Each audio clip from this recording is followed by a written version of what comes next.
Assalamualaikum warahmatullahi wabarakatuh. Halo teman-teman. Perkenalkan, nama saya Najil Alifia dengan NIM A1G124123.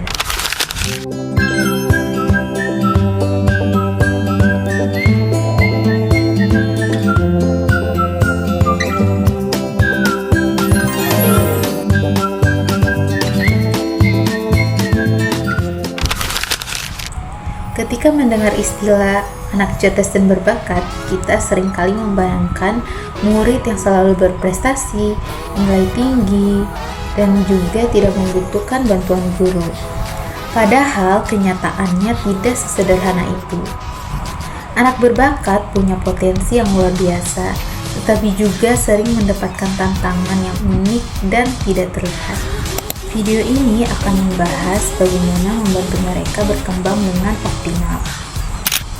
Anak cerdas dan berbakat adalah anak yang memiliki kemampuan tinggi di atas rata-rata dalam satu atau beberapa bidang.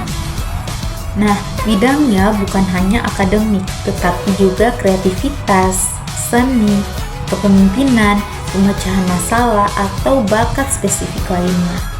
Mereka belajar cepat, berpikir kompleks, dan sering menunjukkan rasa ingin tahu yang tinggi. Namun, potensi ini hanya berkembang jika mendapatkan lingkungan yang mendukung. Meskipun punya kemampuan tinggi, mereka tidak otomatis lebih mudah. Banyak anak berbakat itu merasa bosan karena pembelajaran itu mudah.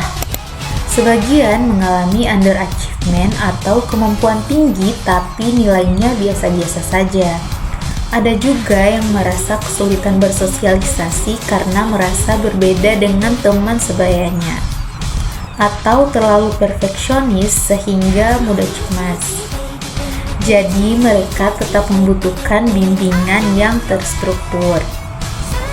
Anak berbakat membutuhkan tantangan. Tanpa tantangan, mereka tidak akan berkembang. Nah, kebutuhannya antara lain. Yang pertama itu adalah pengayaan, yaitu menambah materi lebih dalam atau materi lebih luas. Yang kedua adalah akselerasi, yaitu mempercepat laju belajar atau melompat pada level belajar tertentu.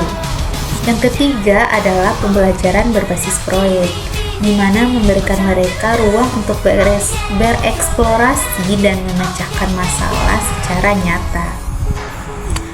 Yang keempat atau yang terakhir yaitu kemandirian belajar, di mana kita memberikan kesempatan untuk mereka memilih topik yang diminati agar kreativitas mereka lebih tumbuh. Jadi, jika guru hanya memberikan materi standar, kemampuan mereka itu akan terhambat dan juga motivasi belajar mereka jadi menurun.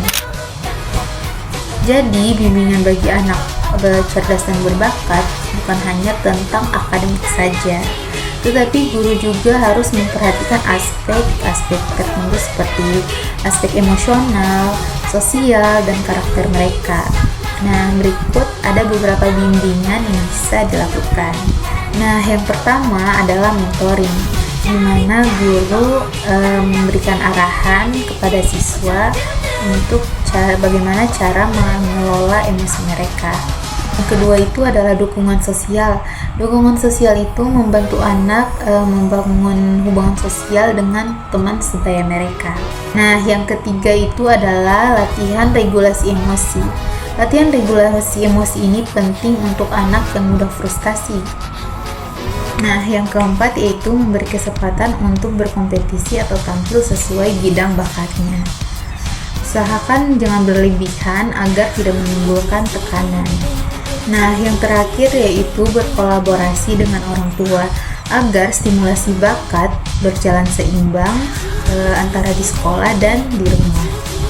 Intinya mereka bukan hanya perlu tantangan saja, tetapi ruang aman juga untuk mereka bertumbuh. Anak cerdas dan berbakat memiliki potensi yang besar, tetapi potensi tersebut hanya akan berkembang jika diiringi dengan bimbingan yang tepat pula. Jadi tugas kita adalah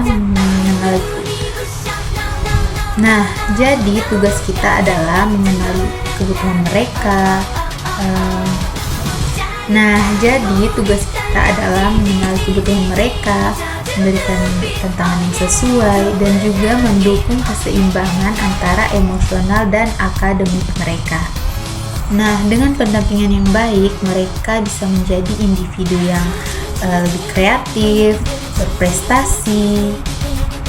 Nah, dengan pendampingan yang baik, mereka bisa menjadi individu yang lebih kreatif, berprestasi, serta tetap sehat secara sosial maupun emosional. Itulah materi yang bisa saya paparkan mengenai bimbingan bagi anak cerdas dan berbakat. Mohon maaf bila ada kesalahan kata. Saya tutup dengan ucapan wassalamualaikum warahmatullahi wabarakatuh. Dadah.